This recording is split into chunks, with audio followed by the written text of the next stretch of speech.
Hi there. Today's virtual office is my courtyard in Henderson, Nevada. Nobody knows really where that is, so we'll call it Las Vegas. And today I wanted to talk about passion. There are several things that I'm passionate about, many of which are coming to fruition now, some that have been brought to fruition in the past, and then hopefully some in the future. And one thing I always do when I'm trying to decide how strongly I feel about something or how passionate I am about a given topic or an initiative or a charity or, a piece of work that I want to bring to realization, I pretend like I'm talking to Oprah.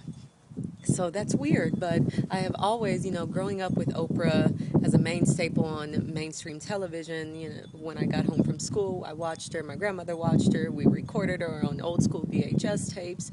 And I just always knew that at some point when I became an adult and a successful adult, that I would have my chance to speak to Oprah about what it is that made me, successful in life.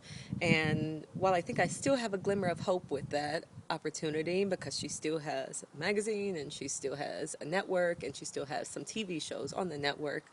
In the meantime, I just talk to myself as if I'm talking to Oprah. So, to give you an example of how I vet my ideas through my Oprah interviews, I would start with Strange Fruit Vintage, which is a company that I own. It started as a vintage curation based in Memphis, Tennessee. So, I would source and drive to different cities and different parts of the United States to find clothing and curate pop-up shops and fashion shows and exhibitions and an online boutique, all dedicated to my passion for vintage clothing from the 80s and the 90s.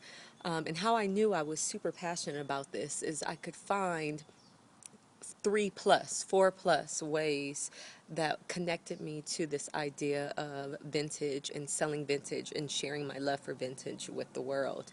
So the first one would be when I was a child, my mother owned a secondhand store called Repeat After Me in Los Angeles. And so I would spend many day after daycare or all day would be my daycare at this store, which was larger than life to me. It probably wasn't very big in square footage, but for me it was larger than life. And I would play within the clothes and play within the clothes racks and try on clothes. And I remember there being a stage that I would perform and dance on, as customers shopped for secondhand clothes for their children. So that was one. Secondly, my grandmother, her mother, is a big influence in my life, and I can remember often and look at pictures of me playing dress up in all of her jewelry and many of her clothes. Every Halloween I had on something that had to do with my grandmother's collection of clothes.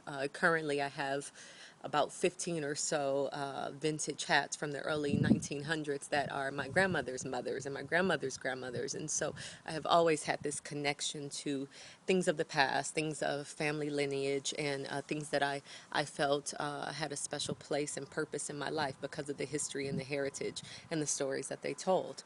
I don't sell those things though. And then, a third thing would be that I am one of seven siblings. And so, and being in the middle, I got a lot of hand-me-downs. And so there were a lot of things that became mine through regifting, through outgrowing, and so in some ways, that could be kind of a hardship because I'm getting clothes that might not necessarily be that in style anymore by the time I get them. But the second thing is I'm also getting really cool things like Red Hot Chili Peppers t-shirts and Bob Marley's t-shirts and old flannels and distressed Levi's and all of these things that became my own style and became a bit unique for a 12-year-old wearing one of my sisters is 9 years older than me. So, I'm wearing her clothes and she's in love with all things Seattle and all things grunge, and I'm in elementary school and junior high also in love with these same things. So it became like an intrinsic connection to things of the past or things that felt like they had a life prior to my ownership. So, in short, I would just invite you to think about the things that you're passionate about and the things that you really want to do with your life, and then see if all roads or many of the roads up to this point in your life have led you here.